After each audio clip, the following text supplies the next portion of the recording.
गुस्ल के 3 फ़र्ज़ हैं। कितने? नंबर 1 कुल्ली करना, इस तरह के पानी हलक की जड़ तक पहुंच जाए, गरगरा। लेकिन रोज़ा होगा तो गरगरा नहीं करेंगे आप, ठीक है। रोज़े की हालत में गरगरा करेंगे, पानी हलक में पहुंच जाएगा, रोज़ा टूट जाएगा आपका।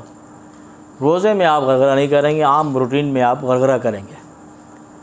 नंबर 2 नाक में पानी पहुंचाना, नरम जगह जहाँ तक है वहाँ तक ऊपर पहुंचाना है। लेकिन रोज़े की हालत में नॉर्मल आप नाक में, यानी कि नाक का जो निचला हिस्सा है वो उसको धोएंगे आप, ऊपर पानी नहीं पहुंचाएंगे। नंबर 3 पूरे बदन पर पानी बहाना, कोई जगह बाकी। कितना बेहतरीन है मुसलमानों। आज हम अगर कहीं दूसरे मुल्क जाते हैं, हमारे दोस्त अहबाब, तो वो बताते हैं कि दूसरे लोगों से माज़अल्लाह स्मेल आती है,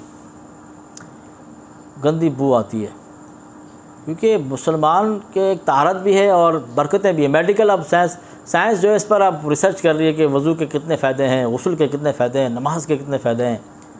तो इस पर किताबें लिखी जा रही हैं, क्योंकि हमें बनाने वाला कौन है? रब है, अल्लाह ने बनाया ना हमें। तो रब ताला बेहतर जानता है कि इसको किस तरह चलाना है, ये इंसान किस तरह रहेगा तो देर पा रह सकता है, सही तंदुरुस्त रह सकता है। तो उसने हमारे लिए इबादत इस तरह बनाई है कि इबादत में रब ताला भी राज़ी होता है, यानी कि हमें आखिरत का फ़ायदा भी पहुंचता है और हमारे जिस्मानी फ़ायदा भी पहुंचता है। रोज़ा भी यही है। मैं भी कोशिश करूंगा, आप भी कोशिश करें, हर पीर का रोज़ा रखें, उसकी बड़ी बरकतें हैं। जहाँ पर हमें रूहानी बरकतें मिलेंगी, रब ताला, रब का हबीब राज़ी होगा। क्योंकि पीर का रोज़ा क्यों रखते थे नबी करीम सल्लल्लाहु अलैहि वसल्लम? बताएं। उस दिन पैदा हुए थे, तो आसान लफ्ज़ों में क्या होगा, अपना मिलाद मनाते थे। मिलादुन नबी मनाने से इतराज़ होता है।